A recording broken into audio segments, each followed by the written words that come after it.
there's not a lot of opportunity to add new inventory. Zoning requirements in most towns don't allow for industrial. If they do, to make it worth their while, they want to build these big distribution centers.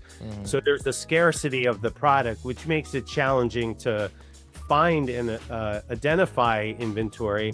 But I will say that our team has been really, really good on acquisitions. We built a great team and process around finding deals. We've some really strong relationships with brokers, do some direct origination ourselves, but it's it's a space that is really constrained on supply, and unlike multifamily where we were really constrained on supply coming into and before COVID, there's tons of new multifamily inventory that's hit the market, and that's been like kind of a trickle down effect, pushing values down all across the space.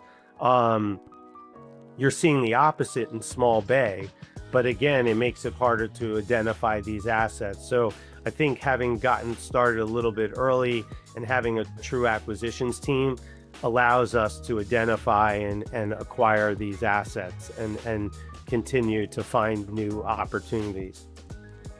You're listening to the Accredited Investors Only podcast, presented by Accredited Life. David, welcome to the show. How you feeling this morning? Very good, thank you. Appreciate you having me on. I appreciate you being here. So let's start with hearing you introduce yourself, David. Who are you? What do you do? Why are you here? Sure. So as you said, my name's David Hansel. I've been involved in real estate in one capacity or another since 2001, after being a casualty of the dot-com era going bust, and had started out in the brokerage business and was doing some flips and new construction in the early 2000s, but eventually started my lending company, which is Alpha Funding, and that's used to finance builders, developers, rehabbers, and then started to build a portfolio over the years and launched Lucern Capital, which is our real estate private equity firm, about 8 years ago. And today we own and operate assets up and down the East Coast, from multi to industrial, and we're continuing to grow on both sides of the business, on Alpha for the lending and Lucern on the asset, ownership and management side.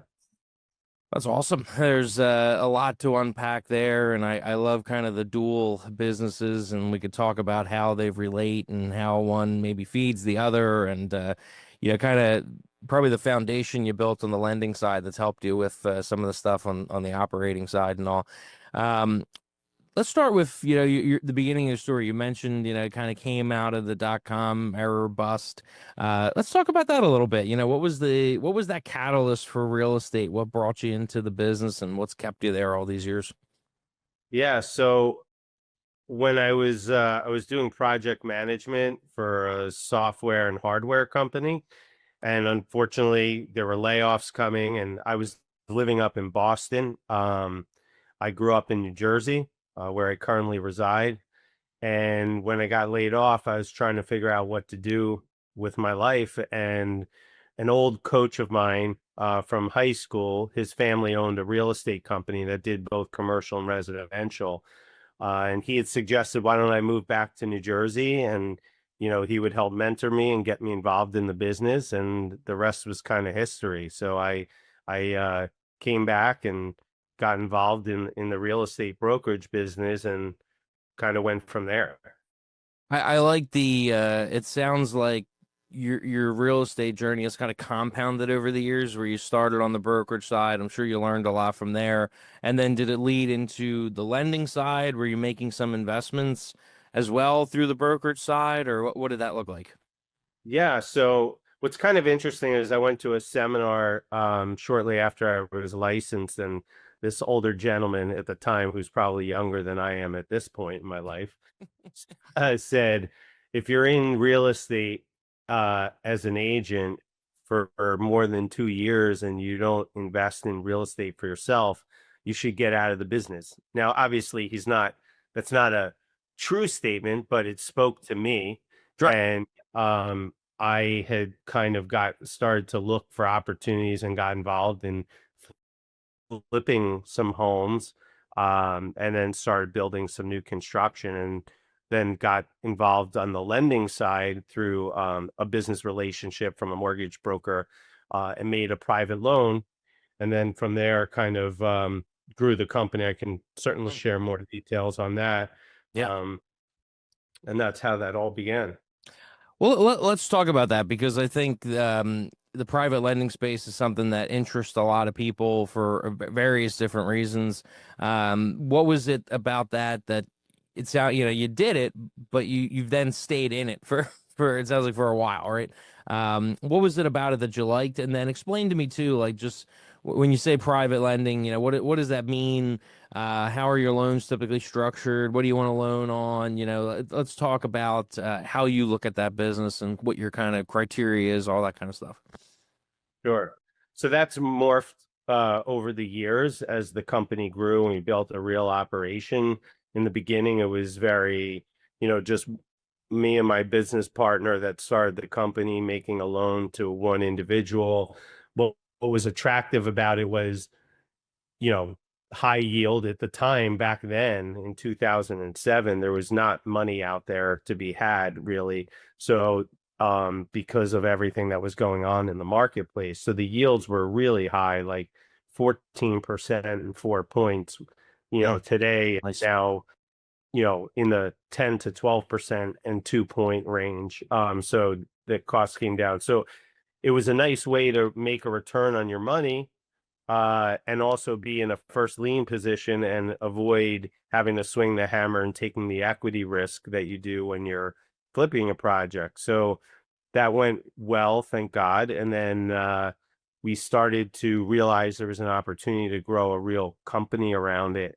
And met with some folks about how to structure rate, capital in order to bring money in, because you can only lend so much money if you're using your own, regardless of how wealthy you are or aren't, so you need to utilize other capital. Mhm. Uh, and we launched a very successful investor program, which has also helped, fuel what we're doing in Lucern today, because a lot of the investors that Mm, joined us in Alpha and still invest there, um, wanted exposure to the ownership side for the tax benefits, for the equity upside, and for the yield.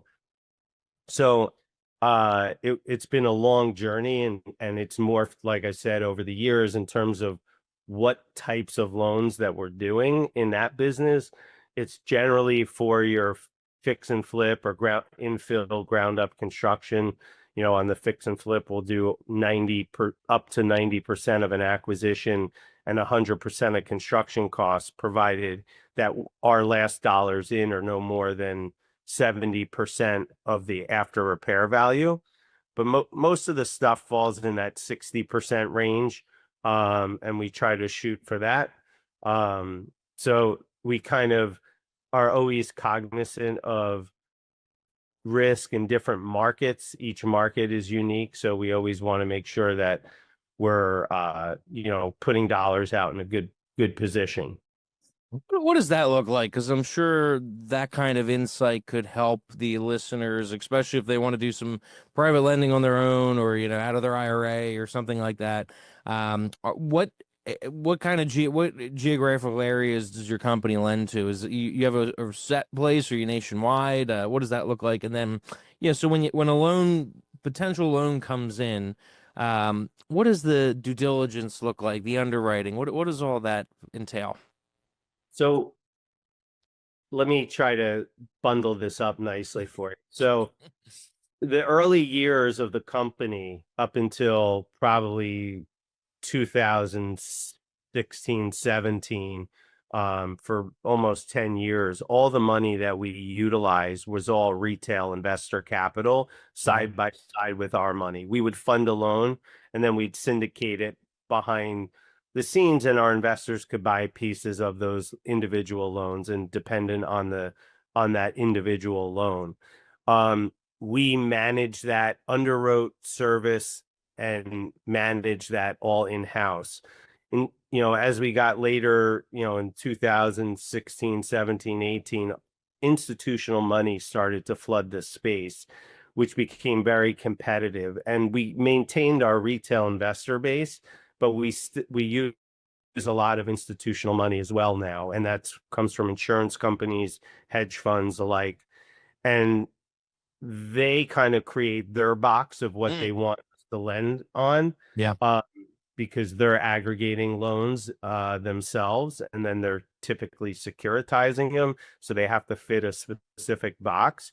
But to answer your question, we kind of were banking 101, get to know your borrower. We do look at credit and background. We want to know who we're lending to. Our underwriters do a full interview with the borrower to look and make sure that we're comfortable with the scope of work and the budget that they have, to make sure that they, if they've had experience in the past, what experience do they have?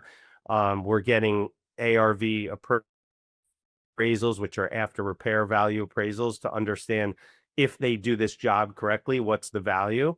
And then we have a lot of processes that we put in place to help move along the draw process. So we still, even when we use institutional money, we service everything in-house.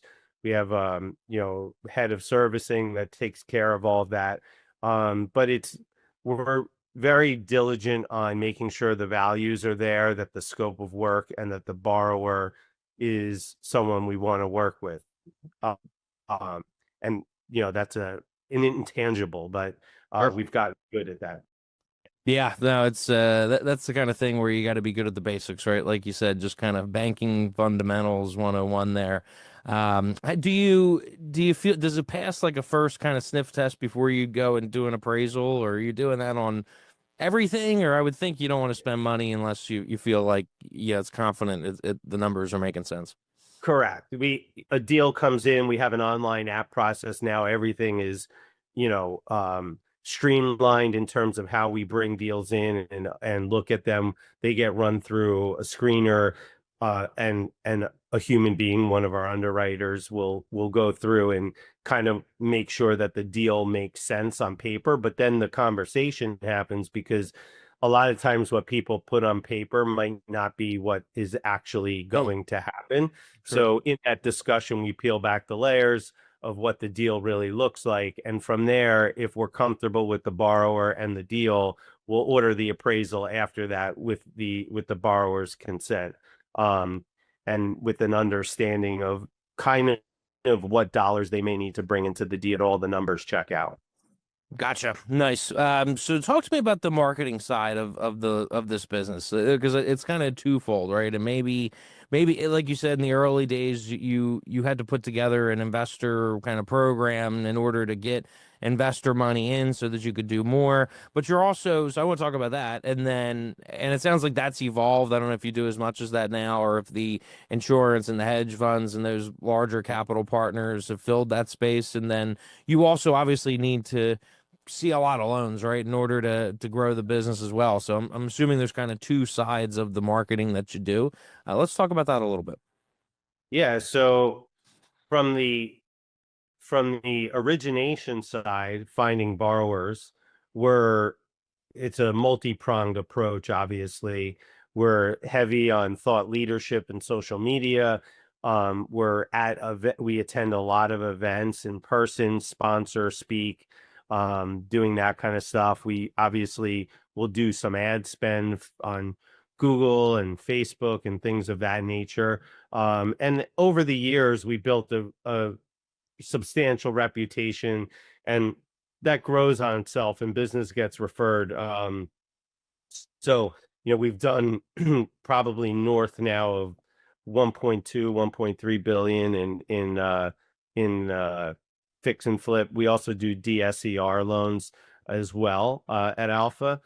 But from the investor side, it started early. It was just, it was friends and family, and grew from there. We never really went out and advertised, but we had about At peak, before the institutional money came in, we had about 50 million in retail investor capital, Oh, and we could turn that once a year, doing the 100 million in origination. We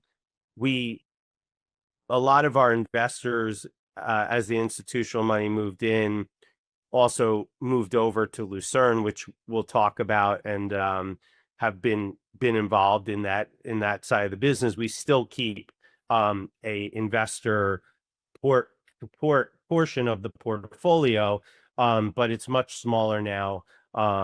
Probably around $10 million. We don't actively go out and raise, but if people are interested to participate, and they want to put money out in the space, we'll have a discussion on that. We do what's called borrower dependent notes now in a pooled vehicle that allows the investors to get some exposure to the space and also have security through a diversified portfolio. yeah. Nice. How's the last couple years been on the lending side? Residential's been continued to be strong, especially in certain markets. It's still strong and probably will be for a while because of just supply constraints, especially where you're at in Jersey. I keep hearing, numbers where it's 40% plus less inventory than there was pre-COVID and all. What's your experience been, and where do you think it'll continue moving forward? Yeah, so, well, if I could accurately predict it, I'd probably be retired in the islands and might not even be talking to you at the moment. But um, you know, I've always been very conservative, and I thought pre-COVID that the market was going to correct, and through COVID there was a little dip, and then things really took off again. Um, we saw a little bit of a dip again in 20 late 23 through early mid 24. We've seen a good uptick again, in the beginning of this year has started off very strong for us. Um, I I don't know where it would be. I think prices are going to hold in a lot of these markets, but you're seeing some markets that are already having massive downturns, like Cape Coral, Florida, Mm, other areas in Texas and Arizona, where you're seeing some prices where there's an oversaturation of inventory, and that can spread to other parts of the market. But I think that we're going to continue to see uh, an active portfolio of business coming through, because especially up in the Northeast, where we do lend in 44 states, but where we're coming up to right now, a lot of our business is in the Northeast, and you have a lot of older inventory that always promotes additional flips and value add opportunities. So I think that things will remain at a decent level. I don't think we're gonna, see the run-ups that we had before, but I think inventory is going to remain constrained up in these markets, and will produce good opportunities for the foreseeable future. yeah, those markets haven't seen the massive development boom that some of those other markets you mentioned have over the last couple years. I always think that's one of the reasons it's nice to have some balance in the portfolio. So many people have been so heavy on the Sun Belt in those areas, and not just local investors, but people from all over the country, kind of gravitating towards those areas for the growth and all those reasons. But then you get that boom and bust kind of mentality, whereas the Northeast, because I don't know, it doesn't have the same amount of land, or it's just different in that sense. It's more the built environment, but it hasn't felt that well. And two, the migration, has been from the kind of the east and the west coast, but it seems like a lot of these markets have stayed strong and had more of that steady appreciation tick up. Not that massive kind of hockey stick type Right. appreciation. Well, let's change the topic and to talk about Lucerne. Very interested to hear about this, and maybe we'll start with the origins. So you said it kind of came out of what you were doing on the lending side of your business. So tell me the story there. Yeah, so back when we were primarily just using retail investor capital at Alpha, we would, my partner and I would make equity investments for our own portfolio, buying, we owned and bought a lot of assets in Philadelphia, which is not too far from where you're at. Sure. Uh, Single family homes. Then we bought an apartment building. And interestingly enough, gentleman approached us about putting up equity into a multifamily deal outside the Philadelphia market. He came more from the institutional real estate side, was at Berkadia Finance, doing agency finance and finance for multifamily owners all over the country. Had previously been um, on the special servicing team at Stuyvesant Town in New York City, which at the time and maybe still today is the largest residential asset in the world. Mm. He met, he helped manage that back to health when Tishman Speyer went belly up and they sold to Blackstone. And he wanted to go off on his own, start his own private equity shop, and come to us looking for equity on his first acquisition. So kind of that's where the marriage happened and Lucern was born. We put up all the equity. We said not only we like the deal, we should partner and grow this business together. So we had a tremendous amount of skill sets amongst the three of us, and we joined forces and started buying multifamily, both in the Northeast, and was quickly opened up doors down in Charlotte, and had grown massively over the years in the Charlotte market, and still down in the Carolinas today. We've pivoted in the past 2 years from multifamily to small bay industrial assets. And we could talk a little bit about why we pivoted and what the opportunities are there. And we've had a really strong run, and we've had, continued to grow that portfolio over the years, and growing the team as we've moved along. Yeah, well, let's dive into all that. Let's start with the pivot. What was the catalyst for that, and why pivot to industrial and not something else? So when we started investing in multi back 8 years ago, we saw a lot of older ownership. Multi was just starting to trend upwards. Rent growth was very strong. It got stronger as we continued to invest in there. What changed over time was some of the third party costs like insurance, labor after COVID became challenging for asset management for the management side. Insurance costs, as I said, went through the roof. A lot of things that really pushed down on the yields and the opportunity, and rent growth started to slow. And then the interest rate environment ticked up really high, creating a lot of uncertainty in the space. But we saw in the industrial space early what we saw in the multifamily side 8 years ago. So about 2 years ago, we started looking at these small bay industrial, which is kind of like your neighborhood retail is to big anchor retail in the industrial space, right? Yeah. It's it's a building that has multi-tenanted. Typically, tenants could be as small as 1,500 up to 5,000 square feet. We do have tenants as large as 20,000, but traditional small bay allows you the flexibility to mark to market. So when leases come due, the lease terms tend to be 1 to 5 years, with probably the average around 3 years. So it gives you an opportunity to raise rents to match what's happening in the market.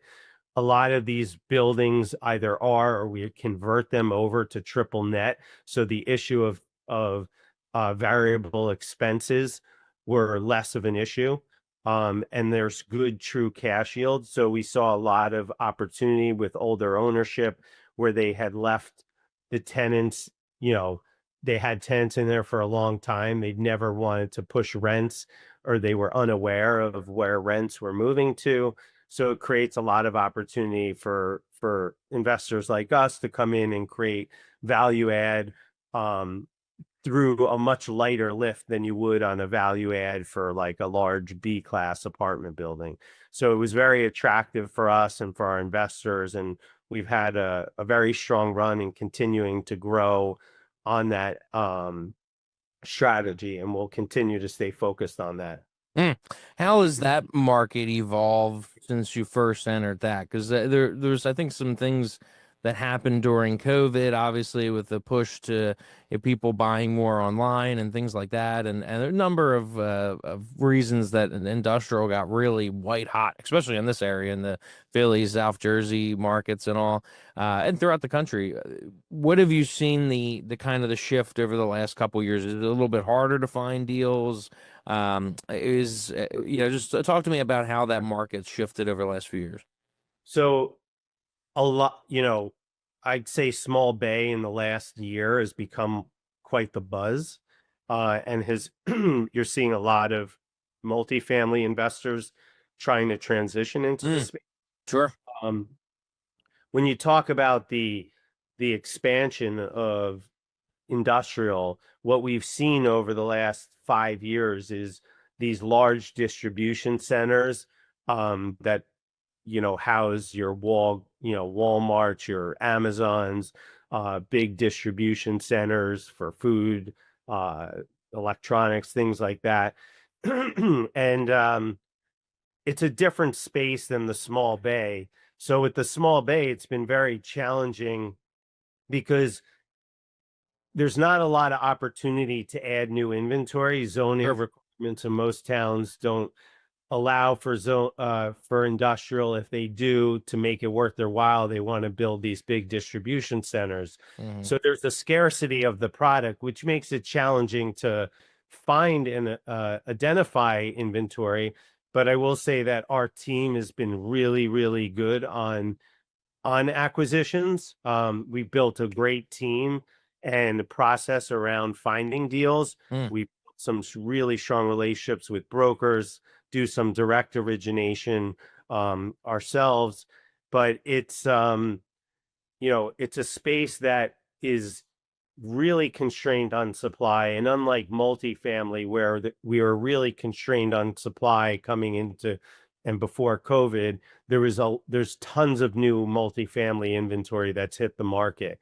sure. And that's been like kind of a trickle down effect, pushing values down all across the space.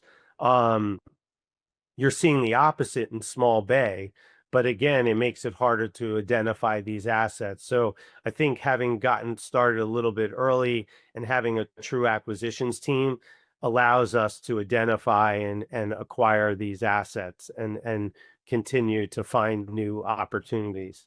Yeah.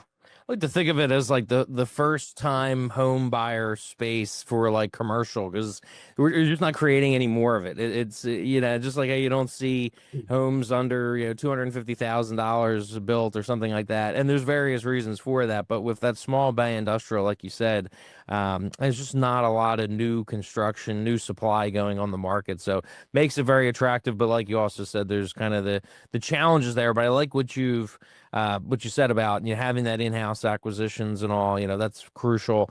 Let's talk about how you go about running the team on that side of the business. Is it from an operational perspective and just overall, just how that side runs? So are there certain markets that you've identified that you want to continue to acquire in? Are you looking all over? What do you look for?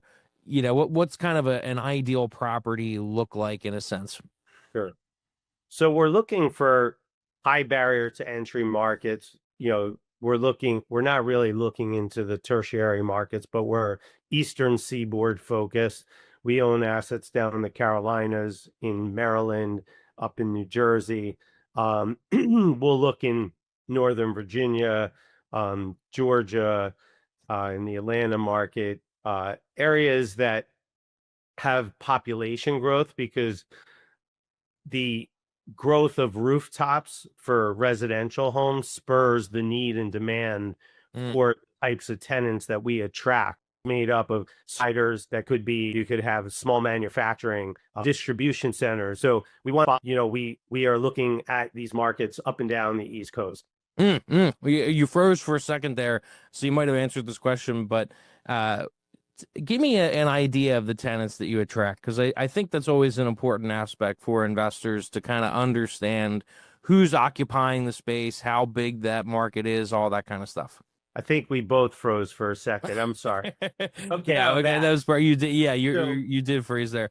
Did you hear the question though? Was yeah, just give me an idea of the tenant profile. I always think it's important for yeah. investors to be able to kind of get an image in their head of who the tenant is and how large that the supply market is on the tenant side of the business. No, that's a great question. I was answering that while I was frozen, I so thought you were. yeah, I'll repeat myself. So, again, we follow rooftops in terms of houses, and so residential development is important, or large growth, because a lot of the tenant base that we have services, residential or small businesses. So it could be everything from service providers like HVAC, electric, and plumbing, to some car related services, to small manufacturing and distribution. um there's a variety of uses that come that service that. So we're looking for folks that need to either have storage.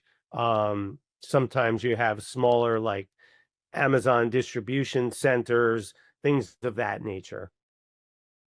Gotcha. So are they usually is it usually on a major highway or kind of very close access to a major highway, or what does that look like?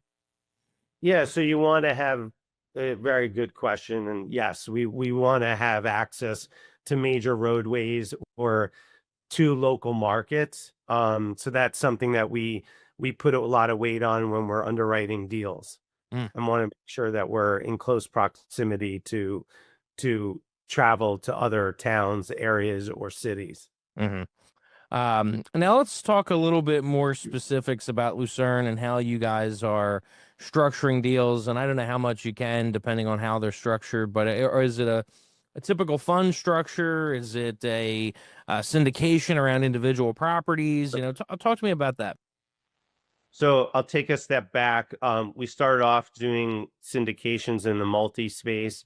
We actually had launched a fund, and ran a fund through that. We're just finishing unwinding on the multi side. But on the industrial, everything is on a syndicated basis. Hmm. And the reason why we chose to do that is that, as I talked about, the scarcity of the product, um, and also the size of the product. I'll touch on that in a second. But the scarcity, we don't want to be under pressure to put capital out. And in a fund structure, sometimes you fall into that. The Mhm. deal sizes tend to be much smaller than what we were buying in the multi side. So, we buy on a small side 10, 15 million on a multi, and up to 40, 50 million. Whereas in the small bay industrial, it's rare to come by a large acquisition.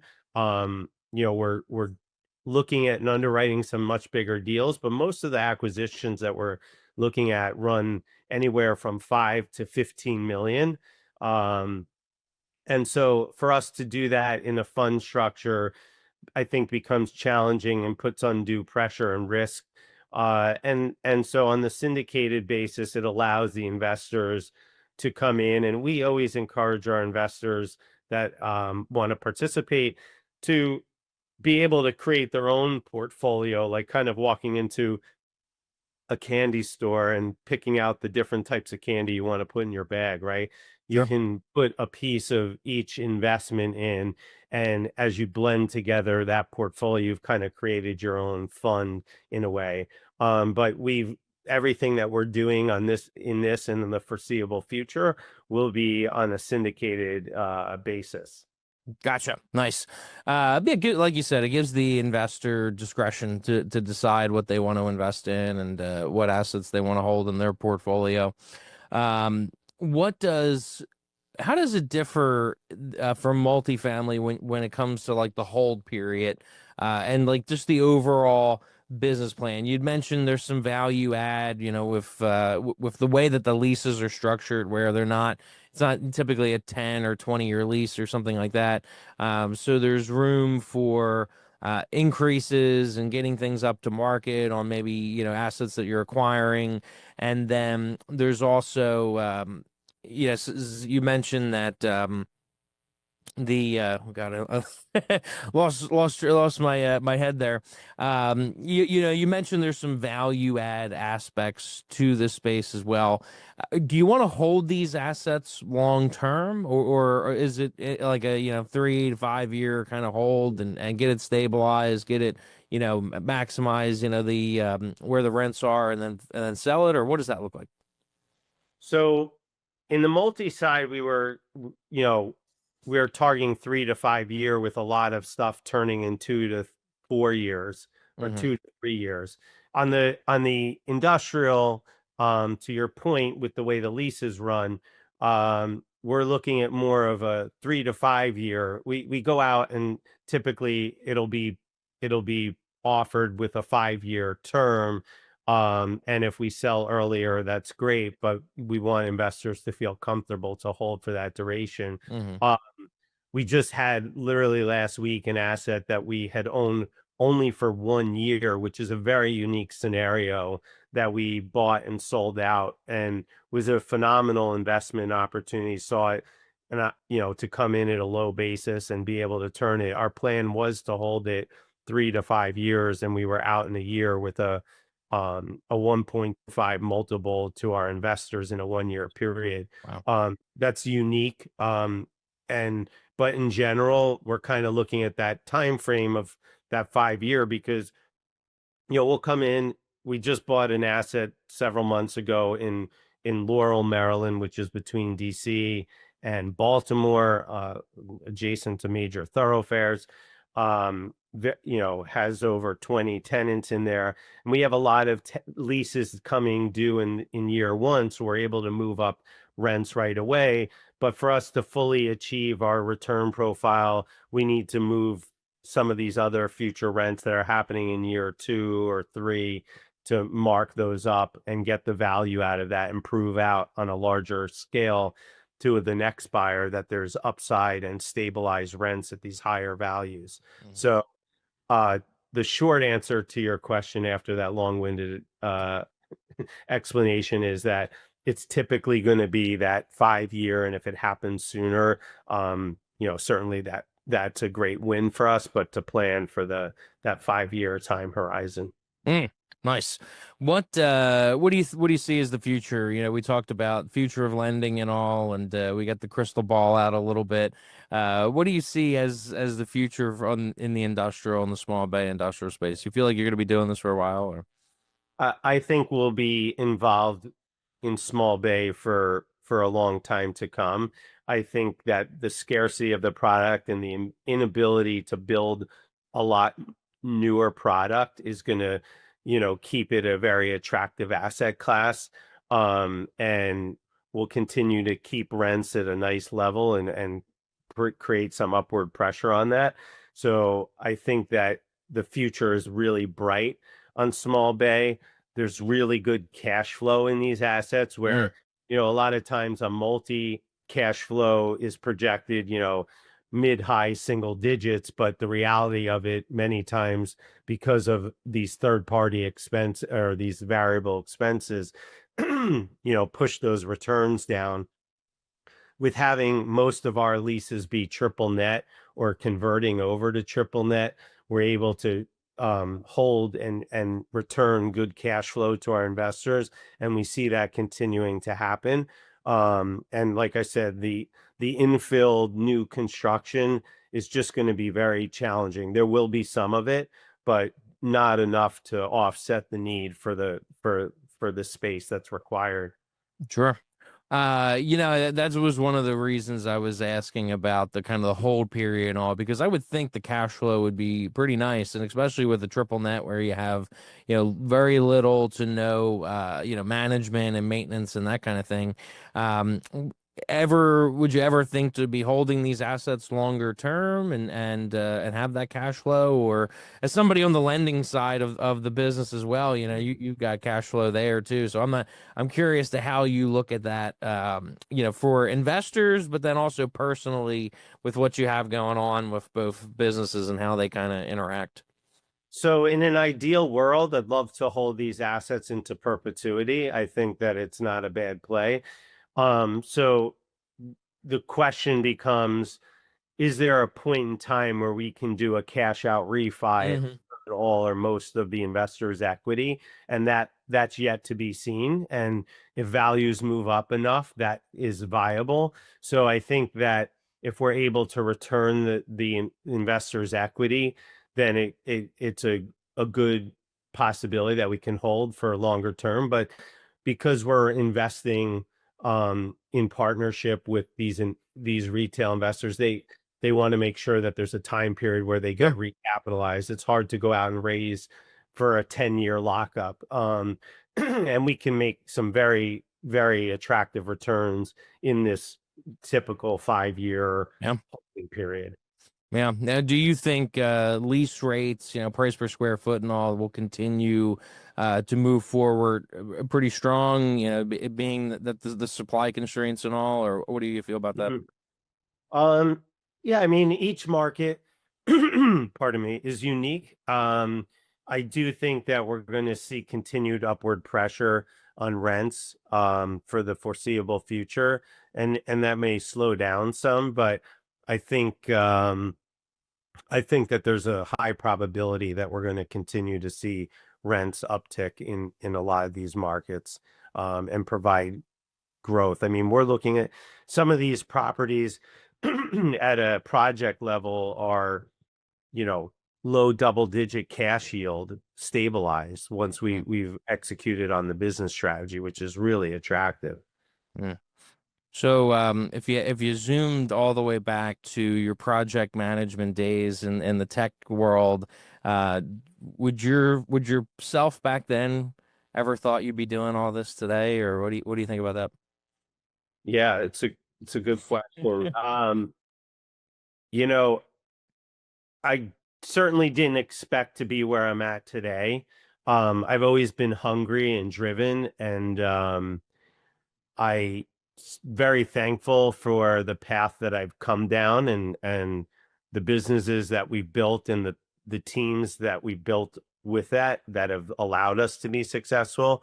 Um, I was a collegiate athlete Mm. in an obscure sport. I was a diver, like springboard and Wow. platform diving, which Yeah, is a sport of perfection. sure. So I give a lot of credit to the years that I was participating because in business, you're always looking to make improvements and be better. And there's always fine tuning that can be done. And so I love and enjoy that aspect of Mm. business. And get that out of what we do and always improving on how we operate, how, from every aspect of the business. So I didn't think I'd be here. I'm very thankful and happy. It's been a very good run, and I hope and believe that you know the best is still yet to come. And glad that I made the choice to leave Boston and get involved in real estate. Yeah, no, that's very inspirational and motivational, and I think that's a great story that we can all find, something to relate to there, and find a way to be inspired by it.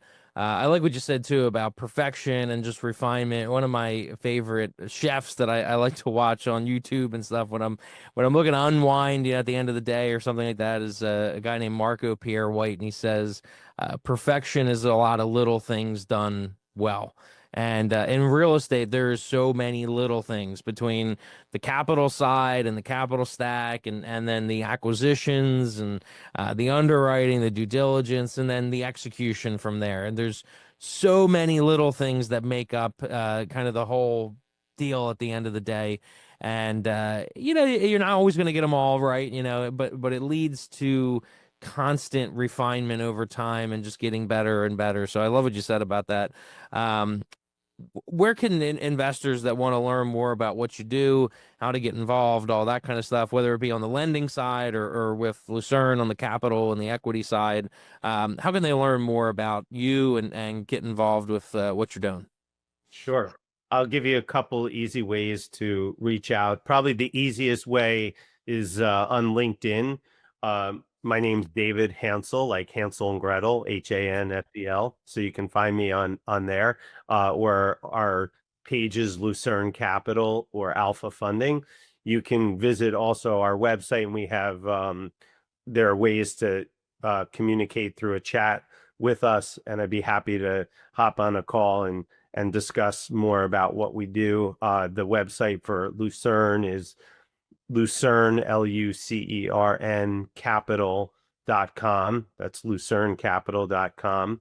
Or you can visit on the lending side, alphafunding.com. That's ALPHA funding.com. So happy to connect and have discussion. Love, having conversations with other investors and folks that are looking to be involved in the space, whether it's as a limited partner or they're active in running their own business and sharing ideas. Awesome. David, well, thank you so much. This has been a great conversation, and I love to be able to talk, the lending side of the business, and then what your experience in the multifamily side and what you're doing today with industrial. I think it's a great story, great conversation. So appreciate you being here. Yeah, and I appreciate you having me on, and best of luck with your continued success online. Awesome. Thank you, David. Thank you.